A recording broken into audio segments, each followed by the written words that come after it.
बोलो श्रीमद् भगवद गीता की, बोलो श्रीमद् भगवद गीता की, बोलो श्रीमद् भगवद गीता प्रीति प्रेमानंदे। এই আসরে আছেন যত শ্রোতা এবং বক্তা সকলের আরম্ভ করব।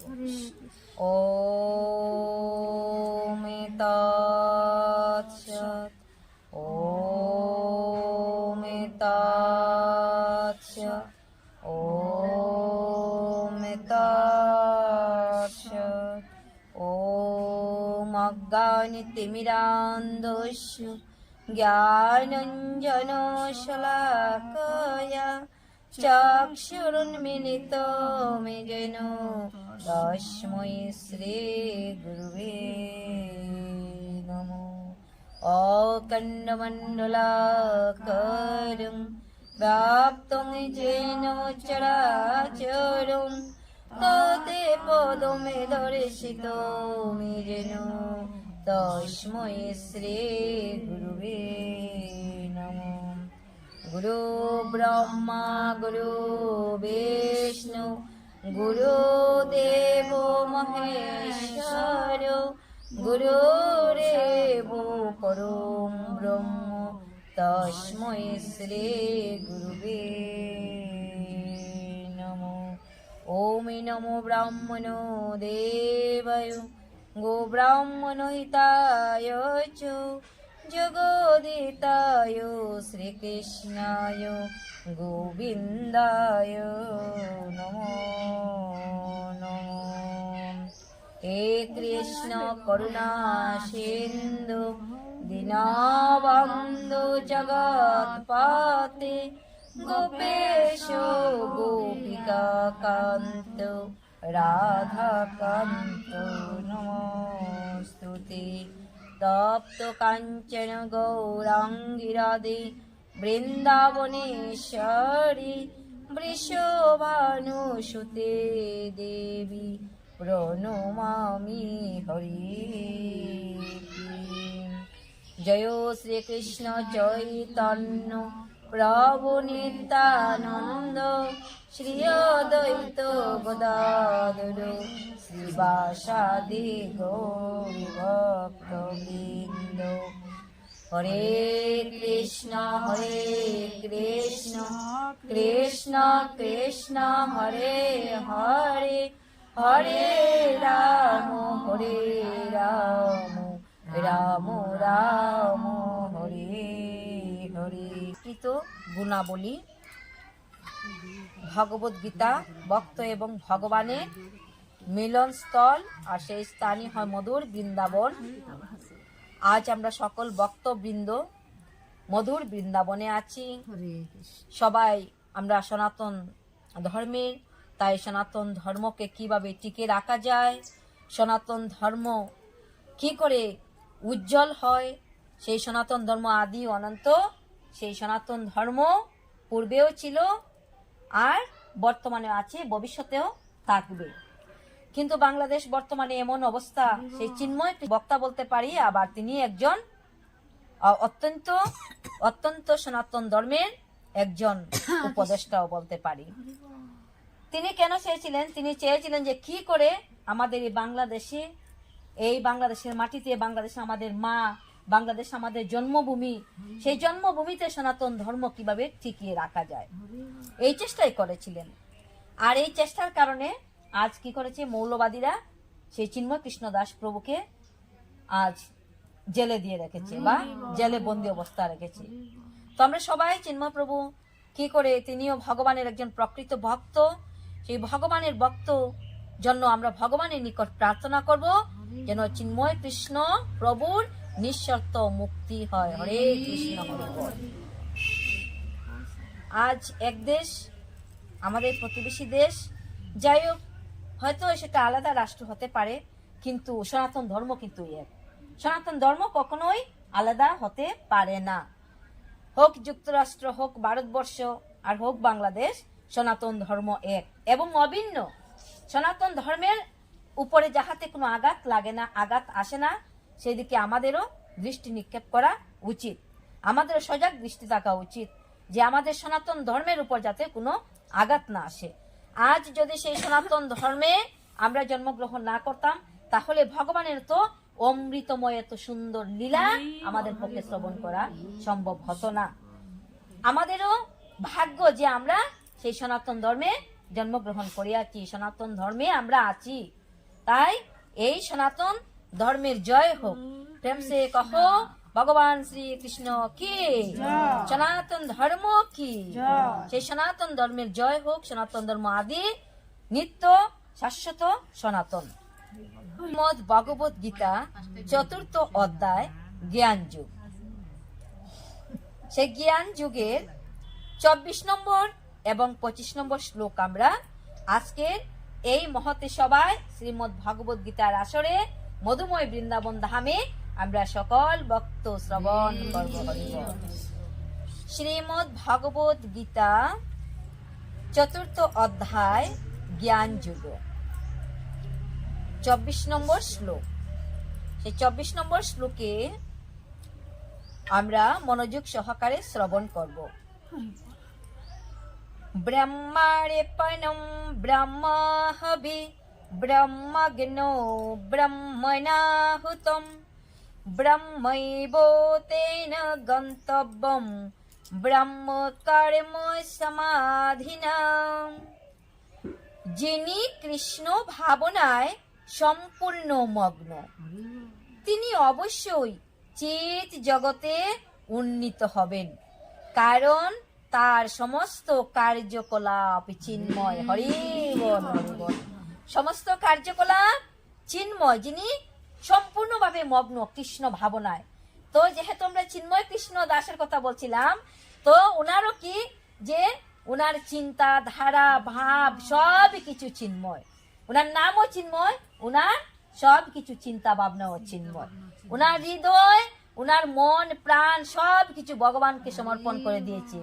কি বলেছিল যে রক্ত দিয়ে হলেও আমার সনাতন ধর্মকে টিকিয়ে রাখবো।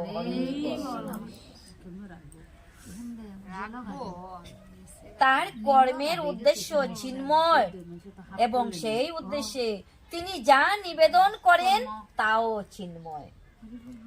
কৃষ্ণ ভাবনায় ভাবিত কর্মের প্রভাবে কিভাবে পরমার্থ সাধিত হয় তা এখানে বর্ণনা করা হয়েছে। কৃষ্ণ ভাবনাময় কর্ম নানা প্রকারে হতে পারে, কিন্তু এখানে কেবল কৃষ্ণ ভাবনার মূল তত্ত্ব বর্ণনা করা হয়েছে। বদ্ধ জীব জড় জগতের কলুষের দ্বারা কলুষিত, অর্থাৎ দূষিত। তাই তাকে নিশ্চিতভাবে জড়জাগতিক পারিপার্শ্বিক অবস্থার মধ্যে কাজ কর্ম করতে হয়। আমাদের কি করতে হয়? এই জগতে যে যেভাবে আছি, আমাদের আপন আপন গৃহের কাজ কর্ম আমাদের কি করিতে হয়? সম্পূর্ণ করিতে হয়। কিন্তু তার মধ্যে কি আছে? কলুষ আছে, অর্থাৎ দোষ আছে। কিন্তু তা সত্ত্বেও তাকে এই পরিবেশ থেকে বেরিয়ে আসতে হবে। আমরা জানি আমার এই কাজের মধ্যে দোষ আছে, কিন্তু চেষ্টা করে যাতে দোষ মুক্ত হয়, কলুষ মুক্ত হয়, সেই দিক দিয়ে আমাদের দৃষ্টি রাখা উচিত, যাহাতে আমরা সেই পরিবেশ থেকে, কলুষিত পরিবেশ থেকে কি করতে পারি? বেরিয়ে আসতে পারি। যে পন্থা অবলম্বন করে বদ্ধজীব এই পরিবেশ থেকে মুক্ত হতে পারে। পন্থা শব্দের অর্থ হলো পথ। যে পথ অনুসরণ করে জীব সেই বদ্ধ থেকে বা কলুষতা থেকে নির্মলে আসিতে পারে। নির্মল শব্দের অর্থ কি? শুদ্ধ, পরিষ্কার। তাই তাকে বলা হয় কৃষ্ণ ভাবনামৃত মা ভগবত ভক্তি। দূষিত থেকে বিশুদ্ধ, দোষ থেকে মুক্তি হয়ে কি করে আসা যায়? আর যখনই মুক্ত হয়ে সেই বদ্ধ থেকে মুক্ত হয়ে আসতে পারবে, কলুষিত থেকে বিশুদ্ধ হতে পারবে, তখনই বলা হয় কৃষ্ণ ভাবনাময়, কৃষ্ণ ভাবনামৃত। কৃষ্ণ যোগ ভাবনা, কৃষ্ণকে কি করা? হৃদয়ে ভাবনা করা, চিন্তা করা, যোগ অমৃত। তাই হলো কৃষ্ণ ভাবনামৃত। কৃষ্ণ যোগ অমৃত কৃষ্ণ যুগ ভাবনা যুগ অমৃত, তাই কৃষ্ণ ভাবনামৃত বা ভগবত ভক্তির উদয় হয়। উদাহরণস্বরূপ বলা যেতে পারে যে নানা রকম দুগ্ধজাত খাদ্যের অত্যাহারের ফলে যখন পেটের অসুখ হয়, তখন আরও একটি দুগ্ধজাত খাদ্য দইয়ের দ্বারা সেই রোগ নিরাময় করা হয়। হরিবল। দুধ থেকে কি করে? চানা তৈরি করে, চানা দিয়ে কি করে? মিষ্টি তৈরি করে। তো অধিক যদি কোনো মিষ্টি কেউ আস্বাদন করে, মিষ্টি যদি কেউ গ্রহণ করে অত্যধিক পরিমাণে, তখন তার কি হবে? হরিবল, মানে পেটের অসুখ হয়ে যাবে। আবার সেই পেটের অসুখ সারানোর জন্য একই দুগ্ধজাত তৈরি থেকে, দুধ থেকে দধি, সেই দধি দিয়ে কি হয়? সেই রোগের নিরাময় করা সম্ভব হয়। হরিবল। রোগ নিরাময় করা সম্ভব হয়।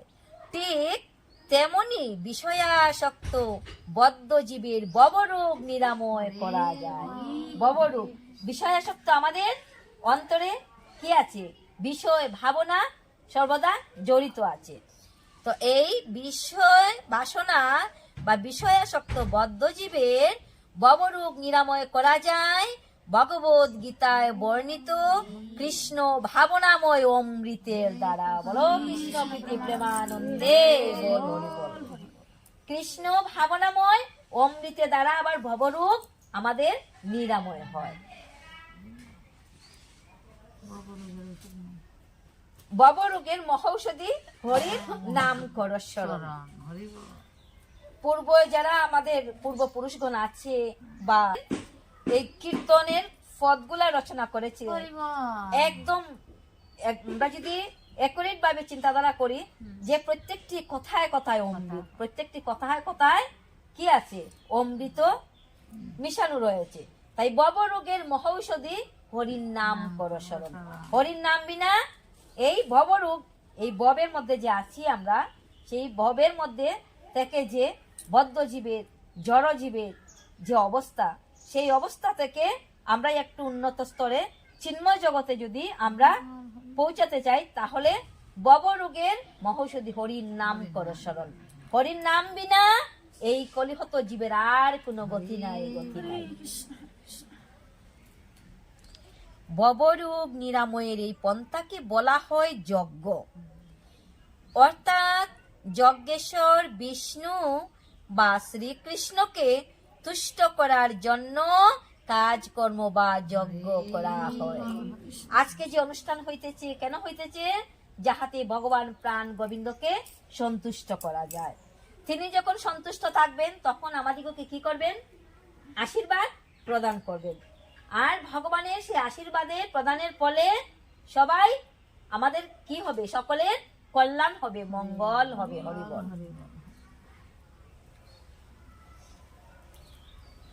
জড় জগতের যত বেশি কার্যকলাপ কৃষ্ণ ভাবনায় অর্থাৎ অথবা বিষ্ণুর জন্য অনুষ্ঠিত হয়, সম্পূর্ণ অবিনিবিষ্টতার ফলে তত বেশি জড় পরিবেশ চিন্ময়ত্ব লাভ করে। ব্রহ্ম বলতে বুঝায় চিন্ময়। হরিবল, হরিবল। চিন্ময় শব্দের অর্থ ব্রহ্ম, ব্রহ্ম শব্দের অর্থ চিন্ময়। ভগবান হচ্ছেন চিন্ময় এবং তার দেহ নির্গত রশ্মিচ্চটাকেও বলা হয় ব্রহ্মজ্যোতি। হরিবল, হরিবল। চিন্ময় কৃষ্ণ দাস প্রভুকে কোথায় রেখেছে?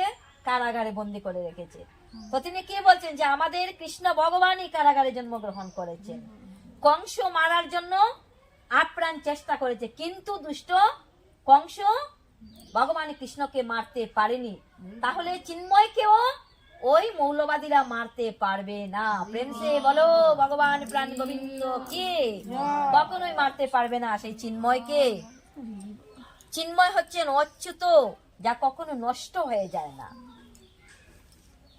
ব্রহ্ম বলতে বুঝায় চিন্ময়, ভগবান হচ্ছেন চিন্ময় এবং তার দেহ নির্গত রশ্মিচ্চটাকে বলা হয় ব্রহ্মজ্যোতি। এই চিন্ময় কৃষ্ণ দাস মহাপ্রভুর শরীর থেকে যে রশ্মি, সূর্যের যখন উদিত হয় তখন সূর্য থেকে কি চতুর্দিকে ছড়িয়ে পড়ে? সূর্যের কিরণ। তো চিন্ময় কৃষ্ণ দাস মহাপ্রভুর শরীর থেকে যে জ্যোতি বাহির হইতেছে, সেই জ্যোতি হলো সেই জ্যোতি, যে জ্যোতিকে রশ্মি চটার সঙ্গে তুলনা করা হয়েছে। আজ চিন্ময় প্রভু শুধু ভারত বাংলাদেশ নয়, গোটা বিশ্বে ছড়িয়ে পড়েছে সেই চিন্ময় কৃষ্ণদাস প্রভুর কথা। বিশ্ব চরাচরের সব কিছুই এই ব্রহ্ম জ্যোতিতে অবস্থান করছে। হরি বল। বিশ্ব চরাচরে যা কিছু আছে সব এই রশ্মি চটায় বা ব্রহ্ম জ্যোতিতে অবস্থান, কিন্তু সেই জ্যোতি মায়া অথবা ইন্দ্রিয় তৃপ্তির কলুষের দ্বারা আচ্ছাদিত হয়ে পড়লে তাকে প্রাকৃত বা জড় জাগতিক বলা হয়। তখন সব কিছুই জড় বলে প্রতিভাত হয়। এই জড় আবরণকে কৃষ্ণ ভাবনার প্রভাবে উন্মোচিত করা যায়।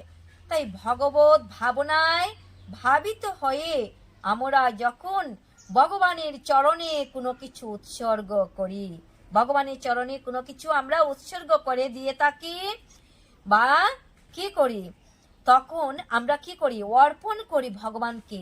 হবি, অগ্নি, হোতা, ফল, অথবা যখন ভগবানের প্রসাদ রূপে কোনো কিছু গ্রহণ করি, তখন তা সবই একই তত্ত্বে পর্যবসিত হয়। হরি বল।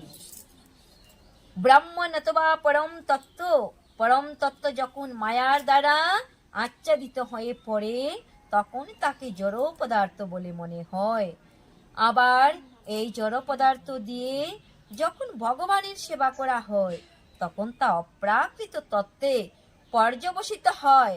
এভাবেই কৃষ্ণ ভাবনামৃত বা ভগবত ভক্তির দ্বারা আমরা আমাদের জড় চেতনাকে ব্রাহ্মণ অথবা পরম তত্ত্বে রূপান্তরিত করতে পারি।